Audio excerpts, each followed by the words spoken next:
Meus irmãos, eu quero cumprimentar a igreja em nome do Senhor Jesus.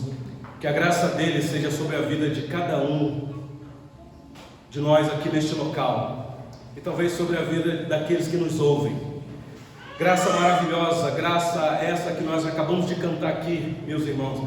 Que privilégio para nós podermos ter uma oportunidade dada por Deus para cultuar a Ele mesmo.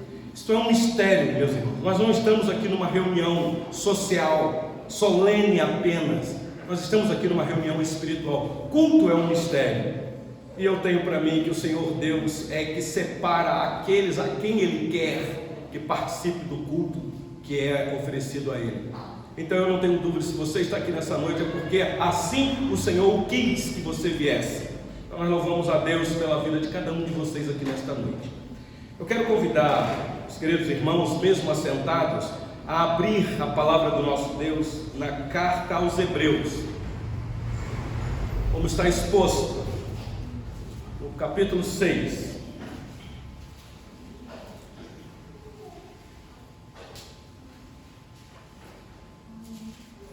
Hoje nós estamos com a dura tarefa de pregar um texto que nós já estávamos na expectativa da chegada deste texto. É a continuação da exposição desta carta. Nós tivemos aí algumas semanas passadas, interrompemos a exposição sequenciada e hoje nós aqui iremos retomar a exposição desta carta. Então, por gentileza, acompanhe a leitura do texto. É necessário você ter uma Bíblia, mesmo que não seja num papel, mas se você tiver num celular, você pode ligar a sua Bíblia e mantê-la aí ligada. O que eu sugiro para você é que você só fique atento aos outros aplicativos, porque senão alguma coisa pode chegar no seu celular e tirar a sua atenção da mensagem. Então, pode ficar com a tua Bíblia aberta no celular aí, mas não se distraia com qualquer outra notícia do teu celular que possivelmente possa chegar nesta hora, ok? Diz assim a palavra do nosso Deus, meus irmãos. É impossível, pois, que aqueles que uma vez foram iluminados e provaram o dom celestial e se tornaram participantes do Espírito Santo e provaram a boa palavra de Deus e os poderes do mundo vindouro e caíram, sim, é impossível outra vez renová-los para arrependimento, visto que de novo estão crucificando para si mesmos o Filho de Deus e expondo-o à ignomínia, porque a terra que absorve a chuva que frequentemente cai sobre ela e produz erva útil para aqueles por quem é também cultivada, recebe bênção da parte de Deus. Mas se produz espinhos e abrolhos, é rejeitada e perto está da maldição, e o seu fim é ser queimada. Até aqui, meus irmãos, a leitura da palavra do nosso Deus. Hoje a porção se dará somente aqui nestes versículos. A nossa oração, meus irmãos, é que queira o Senhor Deus nos abençoar e nos iluminar na compreensão da sua palavra, que ainda que nós temos um autor desconhecido que escreveu o texto, por detrás do autor, da mente do autor, está a inspiração divina. Então aqui está a vontade de Deus revelada. Então queira o Senhor Deus iluminar a nossa mente para compreender nesta noite a revelação escrita, particularmente, meus irmãos, neste texto que é conhecido no meio dos evangélicos, da cristandade, pela grande dificuldade que representa na sua interpretação. Vocês sabem que a nossa igreja é uma igreja de tradição reformada. Nós somos de tradição oriunda daquele evento que aconteceu no século XVI, quando Martinho Lutero corajosamente protestou contra o sistema corrompido da época, o sistema religioso. E posteriormente, meus irmãos, outros reformadores foram sendo levantados por Deus. E com isso nós tivemos uma grande ruptura da igreja predominante da época. Por isso é que muitas vezes nós, os evangélicos, somos chamados de protestantes também. Posteriormente a esse movimento surgiu um servo do Senhor chamado João Calvino, muito querido no meio da igreja reformada. Os estudiosos de teologia reformada gostam muito de estudar os escritos de João Calvino, um servo do Senhor. João Calvino foi um homem que Deus usou para sistematizar a reforma protestante. Quem gosta de história aí já deve ter esse conhecimento. E surge então, meus irmãos, uma geração que estava se preparando, ou já preparada, para que experimentassem aquilo que os reformadores pensavam, e isso até o dia de hoje. Entre as muitas produções teológicas daquela época, apareceram os 5 pontos do chamado calvinismo. É muito conhecido para quem estuda teologia reformada. Não foi Calvino que escreveu, é chamado de calvinismo porque foram os discípulos posteriormente de Calvino que elaboraram os pontos para contrapor uma outra ideia que estava predominante também na época. E aí nós temos esses 5 pontos. Meus irmãos, eu quero dizer já para vocês que o calvinismo não se resume em 5 pontos, mas é só apresentar para vocês o que nós cremos.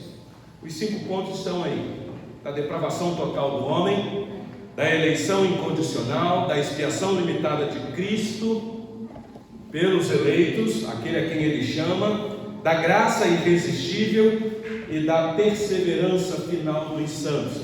Que alguns questionam esse último ponto, que na verdade deveria chamar perseverança final de Deus para os santos, porque se Deus não for com os santos, santos aqui entendido, os crentes convertidos, os cristãos que são separados por Deus, se eles irão perseverar até o fim é por causa do Senhor Deus que segura, não é uma vontade apenas humana.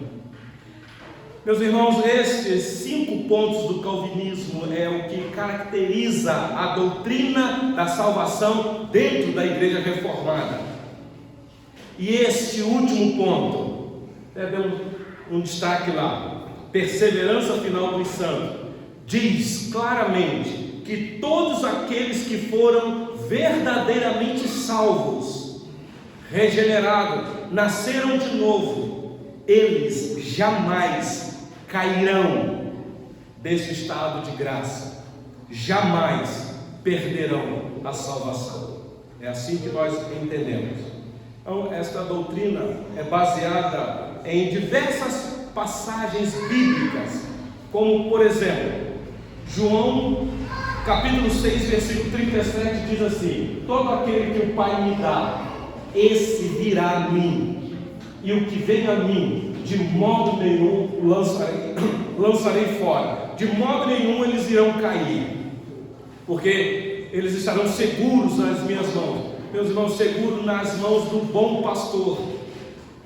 É claro que nós devemos segurar nas mãos dele, mas se ele não segurar, meus irmãos, nós cansaremos. Tem um outro texto ainda em João capítulo 10, as palavras do Senhor Jesus: as minhas ovelhas ouvem a minha voz, eu as conheço e elas me seguem, eu lhes dou a vida eterna, jamais perecerão e ninguém as arrebatará da minha mão. Aquilo que meu Pai me deu é maior do que tudo, e da mão do Pai ninguém pode arrebatar. São alguns textos que apresentam segurança, meus irmãos. Ainda tem um outro texto, o apóstolo João, escrevendo a sua primeira carta, no capítulo 5, versículo 4, ele diz o seguinte: porque todo que é nascido de Deus vence o mundo, e esta é a vitória que vence o mundo, a nossa fé. Fé que não é produzida no nosso coração, fé que não é dada por nenhum pregador, por mais carismático que ele seja, por mais poderoso que ele pensa que é. Fé é um dom de Deus, é graça que vem da parte do Senhor. Meus irmãos, se Deus nos escolheu, se Ele nos elegeu, então o propósito dele jamais pode ser impedido. ou frustrado. Nós não entendemos de outra maneira a não ser dessa. Existe uma vontade de Deus soberana que quer salvar e salva, e ninguém vai ao contrário, ainda que ele tenha que derrubar esse cidadão e trazer ele com cordas de amor, mas Deus traz e está seguro nas mãos de Deus. Então, esta doutrina de que o cristão jamais perderá a sua salvação é sim característica das igrejas reformadas, das que seguem esta tradição que eu acabei de dizer para vocês.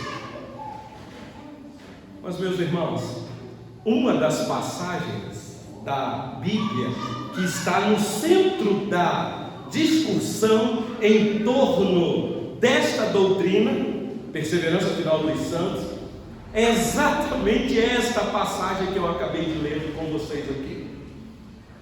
Porque se você prestou atenção na leitura, parece dizer exatamente o contrário de tudo que eu acabei de apresentar para vocês.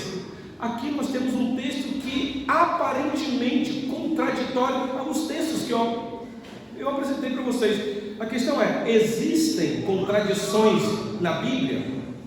Meus irmãos, se existem, então ela cai em descrédito. Pode existir aparentes contradições, mas contradição? Olha como que o texto apresenta a narrativa aqui. Diz assim, que é impossível que aquelas pessoas que foram iluminadas, provaram o dom celestial, se tornaram participantes do Espírito Santo e provaram a boa palavra de Deus e os poderes do mundo vindouro e caíram. A informação que nós temos no texto é: sim, é impossível que estas pessoas outra vez se renovem para arrependimento. É isso que o texto apresenta.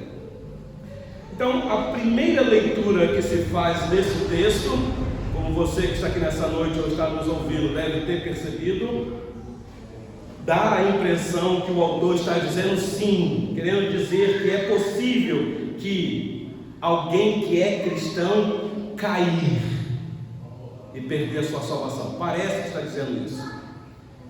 E que esta queda é fatal, é irremediável, não tem recuperação para a pessoa, não tem mais jeito. É impossível recuperar um cristão que caiu e que perdeu a salvação. Está fadado ao inferno. Todavia, meus irmãos, contudo, quando nós analisamos com um pouco mais de calma esse texto e fazemos então comparações com outros textos da Bíblia, nós podemos então ver que esta interpretação que eu acabei de dizer para você aqui agora, que parece dizer que o crente verdadeiro perde a salvação, quando a gente analisa outros textos, então a gente vê que essa interpretação não é muito correta, e eu vou tentar explicar para vocês. A missão do pregador é ler o texto, tentar explicar o texto e no final tirar algumas lições. Então vamos lá, meus irmãos, para a nossa difícil tarefa, que é o nosso texto desta noite. Existem, meus irmãos, duas interpretações mais populares desta passagem que eu quero trazer para vocês aqui. Existem outras interpretações, mas duas são bem mais populares. São estas. Primeiro, que este texto que eu acabei de ler está falando sim de cristãos verdadeiros. Existe uma interpretação aí, muito popular. Porque do jeito que o autor diz nos versículos 4, 5 e 6, não pode ser de uma pessoa que não seja cristã verdadeira. Tem que ser de um crente verdadeiro. Então esta passagem está ensinando que é possível sim uma pessoa cristã perder a sua salvação. Ela pode cair do seu estado de graça e não ser mais uma pessoa salva. Esta interpretação é defendida por muitos, meus irmãos, muito, especialmente no meio dos nossos irmãos pentecostais e neopentecostais. Eles têm essa interpretação. Na verdade, eles são até rotulados como nós os somos. Nós, os reformados, somos rotulados de calvinistas, e os somos mesmo. mas os nossos irmãos pentecostais também são rotulados de arminianos. E aí às vezes fica essa discussão na internet de calvinistas e arminianos, e às vezes há mau testemunho. Meus irmãos, tanto calvinistas quanto arminianos são crentes em Cristo Jesus. O que muitas vezes acontece é um entendimento equivocado de alguns textos difíceis, como esse aqui que eu acabei de ler. Mas os arminianos são nossos irmãos também.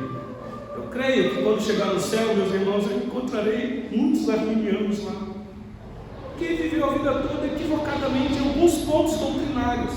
Então às vezes a gente discute muito, perde amizade com os irmãos por conta disso. É claro, meus irmãos, nós não vamos abrir mão daquilo que nós cremos, mas, meus irmãos, nós somos um povo do amor.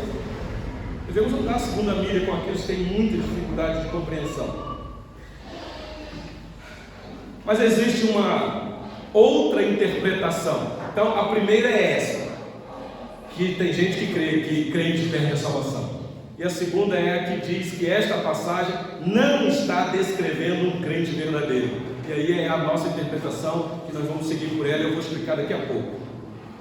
O nosso entendimento é que a passagem está falando de alguém que chegou muito perto, que entrou para a igreja, que participou como se fosse um crente, mas que num dado momento não permaneceu, ele retrocedeu, ele não progrediu e ele não foi até o fim, ele não perseverou até o fim.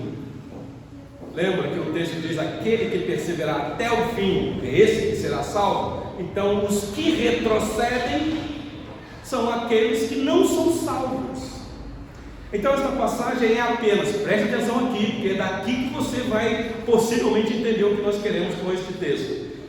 Esta passagem é apenas uma exortação. Lembra que nós estamos nesta batida, o autor está trazendo aqui uma exortação para a igreja, para os crentes convertidos, ou seja, os judeus convertidos ao cristianismo. É uma exortação para que os cristãos não retrocedam, não parem, prossigam. O texto não está relatando a perda de salvação de quem quer que seja, apenas é uma apresentação de alguém que desistiu, como que dizendo: não sigam o caminho deles, porque o caminho deles agora é perdição total. O de vocês não façam o que eles fizeram. Vocês ainda que estão aí, permaneçam firmes. Meus irmãos, se para os nossos queridos irmãos arminianos esta passagem é problemática, e eles dizem que é, e é mesmo, não quer dizer, meus irmãos, que nós, os calvinistas, iremos interpretar o texto e resolver o problema, porque não iremos resolver. Eu já quero deixar isso bem claro aqui. Mas eu penso que é a que resolve mais o problema, é a que causa menos dificuldade de interpretação. Por isso, meus irmãos, aqui nós vamos precisar aqui de muita calma, de muita atenção e muita humildade do pregador, para não querer afirmar aquilo que Deus não afirma. Então nós nos aproximamos do texto com muita simplicidade, meus irmãos. Nós vamos dizer o que nós entendemos aqui e dizer o que a passagem parece dizer. E vamos deixar, é claro, a resposta final nas mãos de Deus, para que o Espírito Santo fale ao coração de vocês, porque o pregador não tem como fazer isso. Eu creio, meus irmãos, que uma vez interpretada a passagem à luz de outras passagens, é o que eu vou fazer aqui, nós não poderemos aceitar a ideia de que o cristão perde a salvação. Não podemos. Porque se nós abraçarmos a ideia de que o cristão perde a salvação, então outros textos das Escrituras estarão em xeque. Então vamos recordar aqui a nossa última mensagem, quem esteve aqui ou quem não esteve. Nós temos aí um vídeo gravado para quem quiser depois ouvir. Hebreus 6, de 1 a 3. Não sei se vocês vão lembrar. O que nós vimos, meus irmãos, foi uma exortação do autor, que nós não sabemos quem é, para que os seus leitores crescessem e prosseguissem, não ficando apenas no fundamento. Não sei se vocês lembram disso. O autor está dizendo: meus irmãos, vocês chegaram no fundamento, mas o fundamento não é a construção. precisa levantar o prédio. Não fique só contemplando a fundação, dizendo: oh, que fundação maravilhosa, bonita. Vocês vão ficar só nisso? Vocês precisam crescer. E nós começamos fazendo aqui uma pergunta para a igreja. A pergunta foi: qual era o nosso objetivo na vida cristã? Ou qual é o nosso objetivo como cristãos aqui nesta vida? E a resposta que nós tentamos dar foi: o alvo da nossa vida aqui como cristãos, segundo o texto, é buscar todo dia a perfeição. Todo dia, sede santo, sede santo, sede santo, porque santo é o vosso Pai Celestial. Essa é a tônica do autor, está aí no versículo 1. Em seguida, nós tentamos responder uma outra pergunta: o que é preciso para alcançar então essa perfeição? Se eu tenho que ser perfeito, como alcançar? E ainda no versículo 1, o autor respondeu: vocês precisam colocar de parte os princípios elementares da doutrina de Cristo, não lançando de novo a base. Está no finalzinho do versículo 1. E por último, na nossa última mensagem, nós falamos que para que tudo isso aconteça na nossa vida, está no versículo 3 de Hebreus 6, nós só podemos fazer isso se Deus permitir, porque nós não somos deuses. Nós temos um Senhor absoluto, soberano sobre nós, que tem uma vontade, e é a vontade dele que tem que prevalecer, não a nossa. Eu sei, meus irmãos, que essa doutrina é uma doutrina muito dura de se ouvir, mas é uma doutrina bíblica, meus irmãos. A última palavra é de Deus, não é nossa. É Ele que tem uma vontade, não nós. O Senhor Jesus veio aqui para ensinar isso. O Senhor Jesus, como o único Filho de Deus, Ele tinha uma vontade, mas Ele se submeteu à vontade do seu Pai. Não seja o que eu quero, porque eu sei que o Senhor tem uma vontade própria. Então é se Deus quiser, porque existem casos, meus irmãos, que Deus não quer, não permite, como é o caso desta passagem aqui que eu acabei de ler com vocês. Existem pessoas que Deus não permite voltar, Ele endurece o coração. Você deve lembrar de Faraó. A gente pergunta assim: mas o coração de Faraó já não era duro? Sim, mas Deus endurece mais ainda. É Deus que faz isso. Então vamos lá, meus irmãos, para o nosso texto. Eu quero tentar ver com vocês aqui exatamente esse assunto: a possibilidade de uma pessoa ter experiências espetaculares, experiências religiosas, experiências profundas, sem que ela seja realmente convertida e salva. Pastor, será que existe gente assim?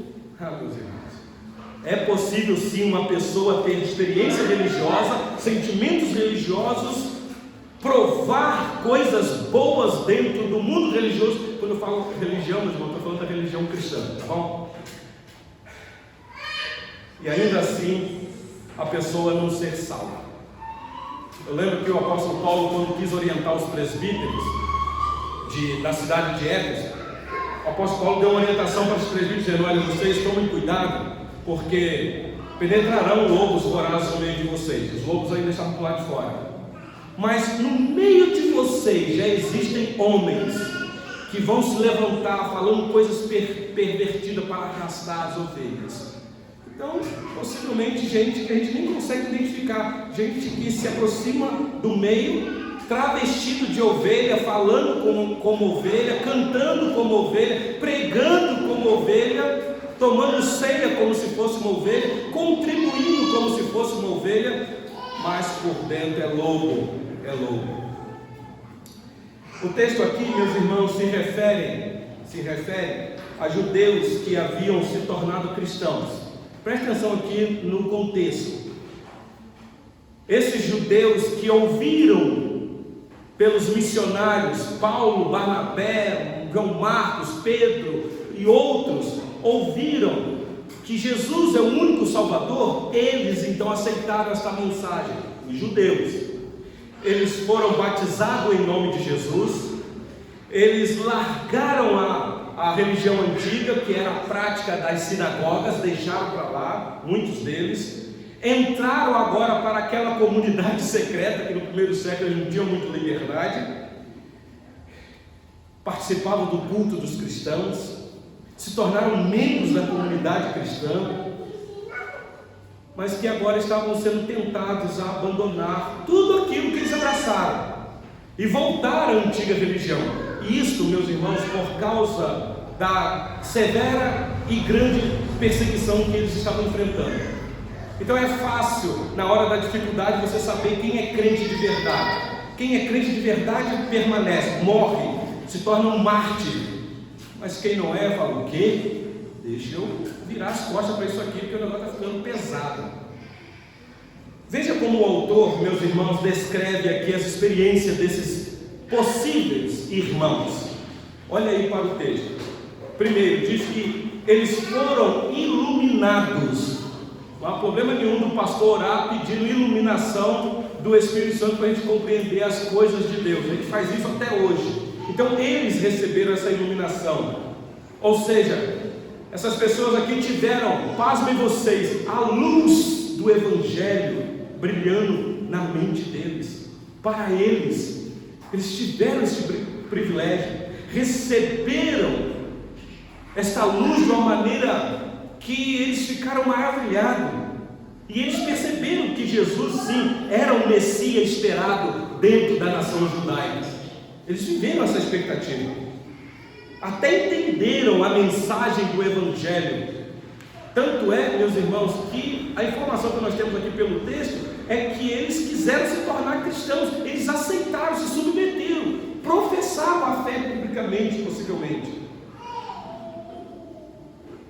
Mas eu quero dizer para vocês, meus irmãos, que uma pessoa pode fazer tudo isso e ainda assim não ser convertida. Segundo, diz o texto que eles provaram o dom celestial. Que dom é esse aqui? O que é isso aqui? Dom? Talvez, meus irmãos, a própria pessoa de Cristo, possivelmente, provaram o dom celestial. De alguma maneira eles tiveram alegria no coração de entender a respeito do Senhor Jesus. Quando participou da classe de catecúmeno, parafraseando, entendi, pastor, puxa vida, é isso mesmo, esse Jesus é o único Salvador, eu aceito, pastor. E aí começaram a frequentar a igreja. Quem sabe aqui, meus irmãos, até uma referência à ceia, porque só pode participar da ceia aqueles que publicamente professam a fé, confessando Jesus como seu Senhor, recebendo esse dom celestial maravilhoso, e agora participa da ceia. Novamente digo, é possível alguém provar o dom celestial e ainda assim não ser uma pessoa convertida. Terceiro, tem mais aí no texto. Tornaram participantes do Espírito Santo, só que é muito forte. Eles ouviram as pregações, os sermões, concordaram com a pregação que lhes foi transmitido, sentiram o efeito daquela pregação, alguma coisa aconteceu na vida deles por um momento. Quem sabe alguns deles até mudaram os comportamentos. Eu falei, o pastor está falando lá que quem roubava não rouba mais, que quem adulterava não adultera mais, então eu vou dar uma maneirada, porque senão, sei lá, Deus pode me pegar. Talvez até mudou o comportamento. Mas, meus irmãos, eu torno a dizer que uma pessoa pode provar a palavra de Deus ou o Espírito Santo e ainda assim não ser convertida, porque com o Espírito Santo elas provaram a boa palavra. Está aí no texto. E por último, provaram também os poderes do mundo vindouro. Meus irmãos, os poderes do mundo vindouro é a esperança da igreja, que é o próprio Cristo. Sabemos que há um mundo por vir, aguardamos este novo céu e esta nova terra. O novo céu e a nova terra onde habita a justiça. É o mundo dos ressuscitados, dos salvos, o mundo onde reina a pureza, a paz, a verdadeira alegria, a justiça, a santidade plena. Então aqui neste mundo nós experimentamos um pouquinho disso, nós já gozamos disso, sentimos essa alegria. Aqui é um prelúdio daquilo que está por vir, no mundo vindouro. Quem sabe, meus irmãos, essas pessoas aqui sentiram um pouco dessa esperança, talvez num dado momento da vida dela, de dificuldade, de doença, e alguém consolou o coração dela: olha, esse mundo aqui é um mundo assim mesmo, o sofrimento faz parte da vida dos verdadeiros cristãos, existe um mundo por vir. Aí ela foi consolada por um tempo, ela teve alegria, ela teve a sensação de fazer parte desta comunidade escatológica, do povo do futuro. Mas ainda assim, eles não faziam parte do povo de Deus. Então, meus irmãos, este é o nosso primeiro ponto, para tentar explicar para vocês esta grande lição que eu já posso tirar aqui para nós nesta noite. Isso aqui deveria temer o nosso coração, ou fazer com que nós possamos temer e tremer, um autoexame, examinar para ver se de fato estamos em Cristo, como Paulo falou aos Coríntios. Será que de fato isso tudo que eu li aqui, meus irmãos, vou repetir aqui para vocês, participar, sermos participantes do Espírito Santo, provar a boa palavra, provar os poderes do mundo vindouro, isso é uma realidade na nossa vida, bem presente, de convicção. Então esse é o nosso primeiro ponto. Segundo, o que nós podemos perceber aqui no texto é que em determinado tempo, escuta isso com muita atenção, estas pessoas aqui renunciaram a Cristo e caíram, em detrimento de tudo isso que foi apresentado aqui, dessa experiência maravilhosa que eles tiveram. Num dado momento, eles viraram as costas para Cristo, e o autor diz que isso significa queda, caíram. Olha o versículo 6 comigo aí. E caíram, já começa assim o versículo 6. Meus irmãos, o que significa cair aqui? Quem gosta de estudar um pouquinho grego deve ter uma análise aí. Significa exatamente renunciar a todas as experiências que eles tiveram e não continuar até o final. É gente que por um tempo abraçou a fé, simples fé dos cristãos, mas num dado momento da sua vida não quis mais e foi embora, virou as costas, não quero. Meus irmãos, eu volto a dizer, o contexto aqui é muito difícil. Hoje eu falo dentro de um contexto da nossa nação brasileira, que nós não temos pressão para abandonar a nossa fé, a não ser algumas ideologias contrárias à nossa fé. Mas aqui, meus irmãos, havia uma pressão muito grande para que esses irmãos convertidos abandonassem a Cristo, e especialmente uma pressão vindo de dentro do judaísmo, os próprios patriotas perseguindo os seus compatriotas. O judeu que se convertia no primeiro século, ele podia ser preso, ele podia ser torturado, ele podia perder seus bens, podia perder o seu emprego, podia ser morto. Não sei se esse texto está aí, meu irmão. Não está não. Deixa eu ler para vocês aqui, no capítulo 10, dá uma olhadinha aí na sua Bíblia, Hebreus 10, 34. Olha o que Paulo, o que o autor aos Hebreus diz. Na verdade, deixa eu ler o 32, só para você entender o contexto aqui, para eu poder fazer uma aplicação. Hebreus 10, 32. Lembrai-vos, porém, dos dias anteriores, em que, depois de iluminados, sustentastes grande luta e sofrimentos, ora expostos como espetáculo, tanto de opróbrio quanto de tribulações, ora tornando-vos coparticipantes com aqueles que desse modo foram tratados. Agora preste atenção no versículo 34. Porque não somente vos compadecestes dos encarcerados, como também aceitastes com alegria o espólio dos vossos bens, tendo ciência de possuirdes vós mesmos patrimônio superior e durável. No versículo 35 ele diz: não abandoneis. Então o autor está dizendo: meus irmãos, eu sei que vocês estão passando essa dificuldade, eu sei que vocês são corajosos, que vocês não estão nem aí para os bens de vocês que estão sendo espoliados, porque vocês sabem que existe um mundo vindouro, o tesouro de vocês não estão aqui na terra. Eu sei disso, mas cuidado, porque existe alguém que está negando esta fé. Existe alguém no meio de vocês que estão virando as costas para Cristo, e eles estão caindo, e para eles é perdição total. Então é um alerta para aqueles que estão firmes aqui, meus irmãos. Então a tentação para negar Cristo era muito grande, e o nosso autor fala aqui de pessoas que já haviam caído. Esse é o tom do autor. Cair então aqui é ter sido, é a pessoa ter cedido à tentação para voltar para a antiga religião.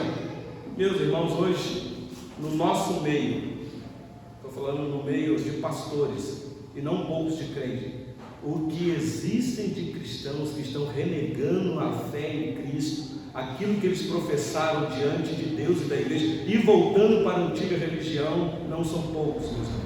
Pastores, dá uma busca aí na internet que você vai ver, pastores presbiterianos que se diziam reformados, que defendiam a doutrina calvinista com unhas e dentes, agora diz: não, eu estava equivocado, não é nada disso não, eu quero de novo voltar para a minha antiga religião, e volta para a tradição oral da religião.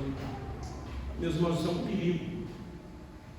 Eu sei que está gravando, mas aqui mesmo nessa igreja nós temos a triste notícia de uma experiência dessa. Uma pessoa muito próxima a nós, que demonstrava assim uma idoneidade reformada tamanha, que discutia até na internet teologia reformada. Num dado momento, não quis mais, não suportou mais e voltou para a antiga religião de onde ele diz que veio. Então, meus irmãos, a tentação de negar o Senhor Jesus, a apostasia é um perigo iminente. Nunca você diga: não, pastor, estou firme, estou firme. Cuidado, vocês lembram de Pedro? Daqui a pouquinho eu vou trazer aplicações para nós. Então, alguns desses irmãos aqui já voltaram para a sinagoga, e lá, quando chegavam na sinagoga, eles tinham que professar a fé lá de novo. Eles tinham que dizer o seguinte: olha, você veio daquela religião dos cristãos, então aqui você tem que dizer que aquele Jesus que você acreditava é um maldito, anátema. Então, no momento em que a pessoa fazia isso, acabou, não tem mais volta para ela. Acabou mesmo. É isso que significa cair. Apesar de ter experimentado todas aquelas maravilhas que nós vimos aqui, e eles então tiveram essa experiência lá. Vamos para o nosso final aqui. Meus irmãos, como eu disse, não há possibilidade de um arrependimento para aqueles que voluntariamente rejeitaram a obra do Espírito Santo. Olha o versículo 4, diz aí com muita clareza: é impossível. E o versículo 6 continua: sim, é impossível outra vez renová-los para arrependimento. Meus irmãos, nós sabemos que o arrependimento é fruto de uma verdadeira conversão. Foi esse o ministério de João Batista. Aliás, foi esse o ministério do próprio Senhor Jesus quando ele aqui esteve: arrependei-vos, arrependei-vos. Mas, meus irmãos, a mesma Bíblia que apresenta um arrependimento que é fruto de uma conversão verdadeira, também fala de um outro tipo de arrependimento, que é segundo o mundo, e esse então produz morte. O apóstolo Paulo vai explicar isso um pouquinho na carta quando ele escreve aos Coríntios, na sua segunda carta, no capítulo 7, versículo 10. Porque a tristeza segundo Deus produz arrependimento para a salvação, que a ninguém traz pesar, mas a tristeza do mundo produz morte. Que é isso? Que tristeza segundo o mundo produz morte?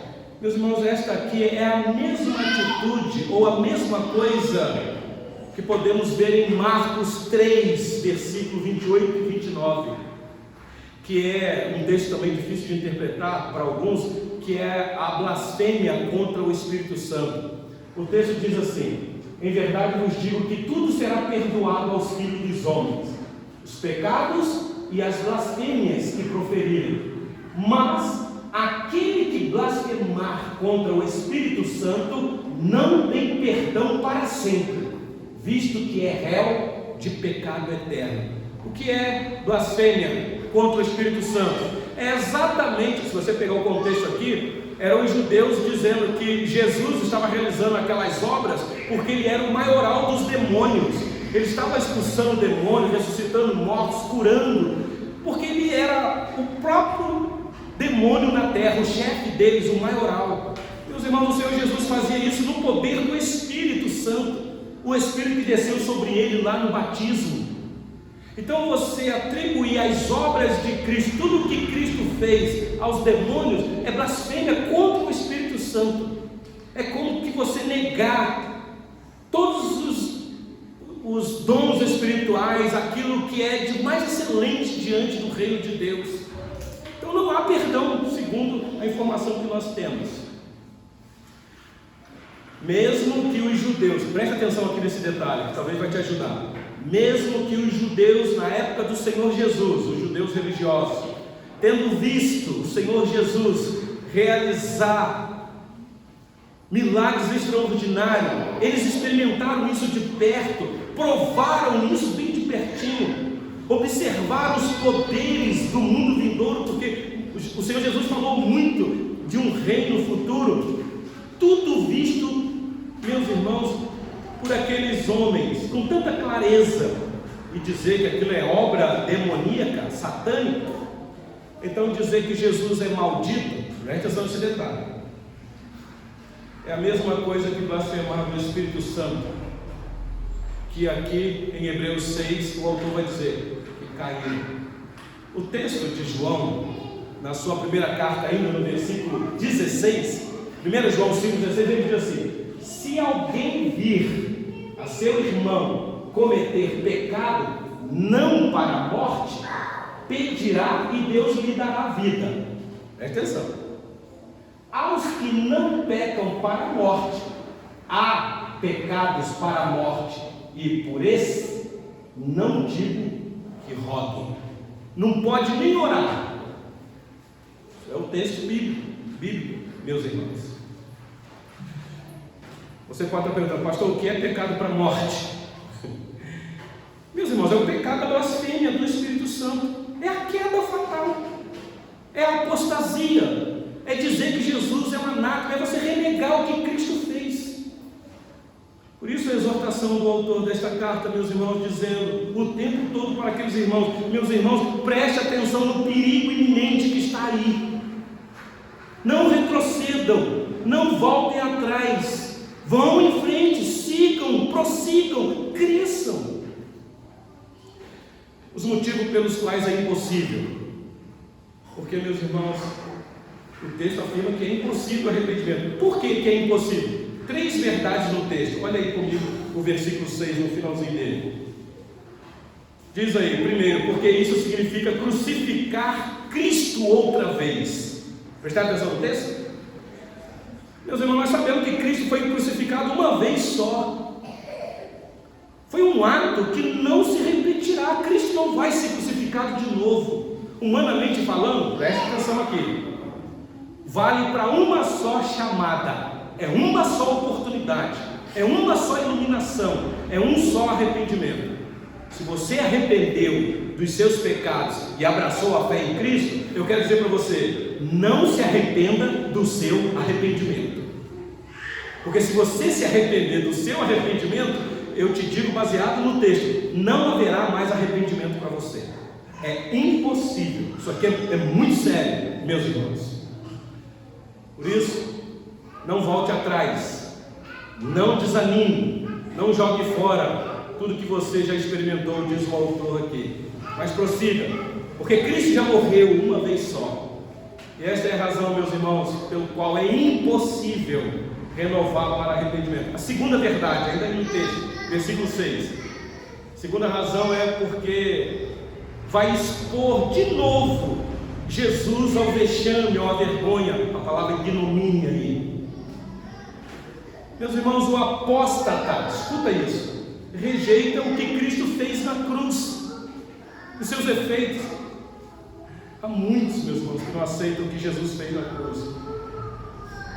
Para que o apóstata seja de novo renovado, a possibilidade seria Cristo ter que ser crucificado de novo, ser exposto à vergonha de novo, ter que passar por tudo aquilo que ele já passou, a humilhação. Ele foi traído, negado, chicoteado, coroa de espinho, os ladrões zombando dele, os soldados zombando, a multidão zombando, os fariseus zombando. Meus irmãos, os apóstatas voltarem de novo ao arrependimento, tudo isso aqui tem que acontecer de novo.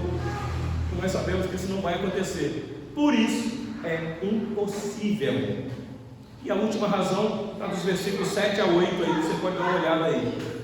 O autor aqui usa uma ilustração e aqui eu encerro, que é muito comum na Bíblia. Não foi à toa que na liturgia nosso querido presbítero fez com a igreja aqui uma leitura da parábola do semeador. Não sei se vocês lembram que o Senhor Jesus explicando para os discípulos: se vocês não compreenderem esta parábola aqui, como é que vocês vão compreender as outras? Dando-nos a entender que aquela parábola é a principal, a chave que abre o entendimento para as outras. E vocês lembram da parábola, não lembram? Existe uma semente que está sendo lançada. Olha comigo o versículo 7 e 8 aí. Hebreus 6, 7 e 8. Porque a terra que absorve a chuva, que frequentemente cai sobre ela e produz erva útil, para aqueles por quem é também cultivada, recebe bênção da parte de Deus. É um coração que tem um terreno bom, vai frutificar a semente. Mas olha o versículo 8. Mas se produz espinhos e abrolhos, é rejeitada e perto está da maldição, e o seu fim é ser queimada. Meus irmãos, vocês prestaram atenção aqui? A ilustração da terra que recebe a semente. Imagina uma terra, um campo, aquele campo recebe a semente, e vem a chuva, e cai com frequência sobre aquela terra, e é uma terra boa, produz erva, boa, diz aí, útil, e aquele que cultivou a terra recebe a bênção da parte de Deus, a colheita, o fruto que aquela terra produziu. Isso aqui, meus irmãos, é o que Deus quer de nós, é o que o autor está dizendo para os irmãos, e é para nós aqui nesta noite. É isso que Deus quer de nós, frutos, frutos. A sua palavra é plantada em nós, ou seja, o pregador domingo a domingo lança a semente que é a palavra, e o Espírito Santo vai trabalhando, e a chuva caindo sobre nós, chuvas de bênção. Mas agora você imagina o versículo 8. Você que está aqui nessa noite, que eu não conheço o teu coração, e nem você conhece o meu. Um campo, uma terra que é regada da mesma maneira, que recebe a mesma chuva, que recebe a mesma semente, e ela é cultivada. Mas quando vem os frutos, diz aí, ela produz espinhos e abrolhos, ou abrolhos, produz erva daninha, urtiga. A terra não é boa. Meus irmãos, o que se faz com essa terra? Quem gosta de plantar aqui, que é da agricultura, deve entender um pouquinho mais do que eu estou dizendo. Você vai dizer, essa terra não presta, não dá, aqui não dá para nada, temos que rejeitar essa terra não vale nada. Você já ouviu alguém dizer assim? Não dá para plantar aqui, a terra nada do que planta, não dá, e até nasce, mas não vai para frente, não vinga, não serve para nada. Então perto está da maldição, terra maldita, é o fim, então tem que ser queimado. Vocês prestaram atenção aqui, meus irmãos, a seriedade do texto? Ele não está falando de terra literal, ele está usando uma figura, como o Senhor Jesus usou, é uma parábola. Então esses dois terrenos aqui, ou essas duas humanidades, ilustram exatamente a existência humana, As pessoas são assim, meus irmãos. Tem um coração que recebe a boa semente e frutifica, e outros não. Outros têm um coração que é uma terra que a semente nem cai no meio da terra, cai na beira do caminho, lembra da parábola? Ou então é uma terra cheia de pedregulhos, ou então é uma terra cheia de espinho. Quando a semente vai para nascer, ela é sufocada. Então, meus irmãos, por isso que é impossível se renovar para arrependimento, porque uma vez que ela já recebeu a chuva, a semente foi cultivada, ela não produziu fruto, ela produziu espinhos e abrolhos. Então só resta uma coisa: você cortar e rejeitar e queimar. Isso aqui está falando de salvação e de perdição, meus irmãos. O que isso tudo tem a ver com a gente aqui, meus irmãos? Porque eu tenho que encerrar essa mensagem para você ir embora para casa e dormir sossegado. Você falou, pastor, você está me encostando na parede. Pastor, eu já estou aqui até duvidando se eu sou, se eu não sou. Como é que é isso?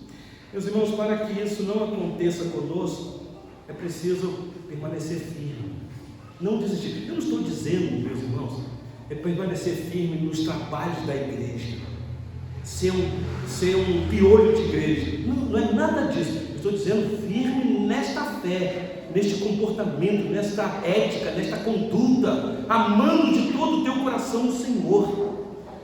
Então, o perigo da indolência, da acomodação, na verdade, meus irmãos, é um retrocesso. Todas as pessoas que um dia retrocederam é porque pararam mesmo.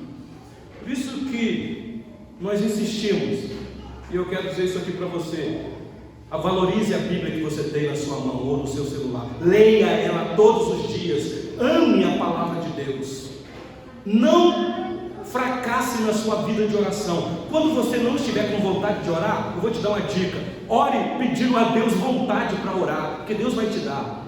Então ora, não pare de orar e não deixe de congregar. Eu disse que você não tem que ser um piolho de igreja, mas também você não pode ser um agente secreto do culto. Meu irmão, sumiu uma vez só por mês. O que é isso? Cuidado, porque se você cair, olha aqui a advertência. Então eu quero tirar aqui algumas lições para nós e encerrar. Eu já falei encerrar umas 10 vezes.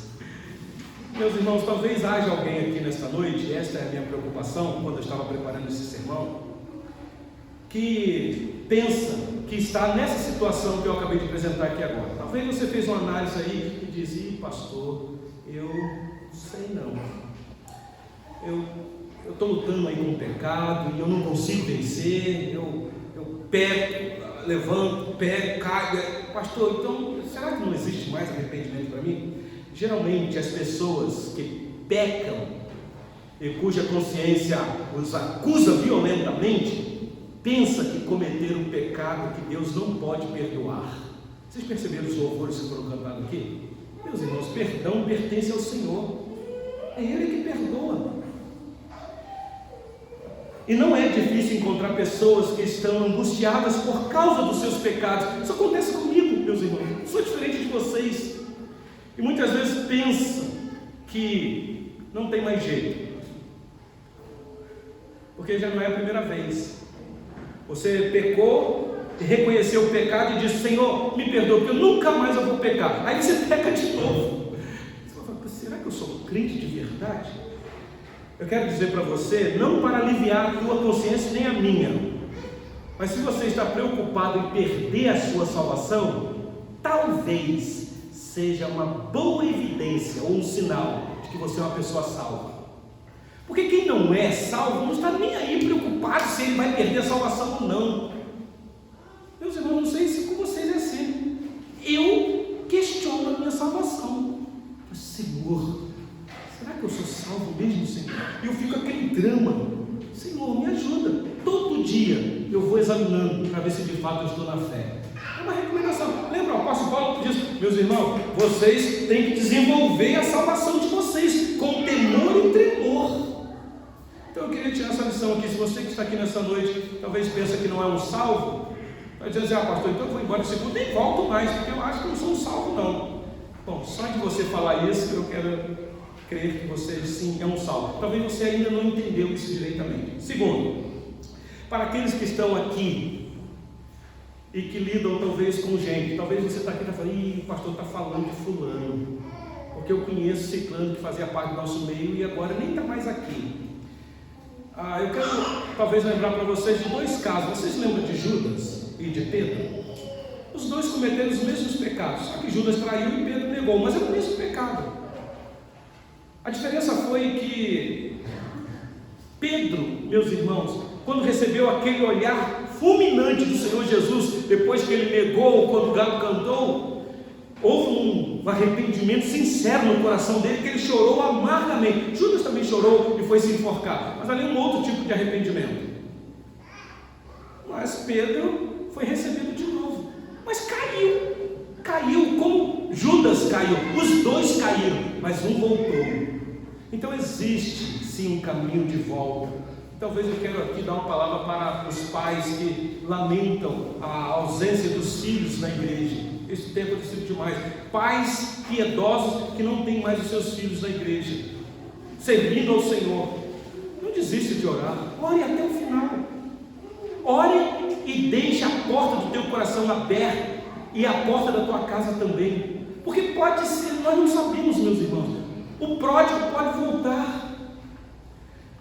E se eu morrer, pastor, e não ver ele voltar, não tem problema, morra acreditando que ele vai voltar, porque nós temos relatos na história da igreja, de que muitos filhos voltaram, quando os pais já nem existiam mais. E por último, você que está aqui nesta noite, que está tentando largar tudo, talvez você veja aqui dizendo, eu vou lá, mas eu estou na quarta banda, eu vou lá porque meu pai me chama, eu vou lá porque, mas eu estou querendo largar esse negócio todo. Quem sabe Deus te trouxe aqui para dizer, não faça isso, porque se você der as costas, você já foi avisado. Não diga que ninguém te avisou. Nesta noite você foi avisado.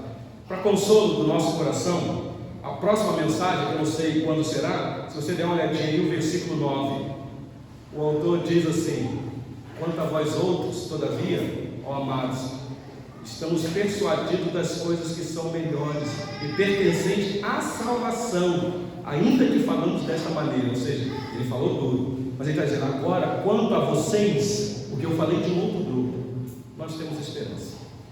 Meus irmãos, aqui está a mensagem dessa noite. O verdadeiro cristão não abandona. Mas se alguém foi embora e saiu do nosso meio, é porque verdadeiramente nunca foi dos nossos. Que Deus assim nos abençoe e nos segure nesse caminho santo, para não darmos as costas para o nosso amado e eterno Salvador. Vamos orar, meus irmãos, nesse momento.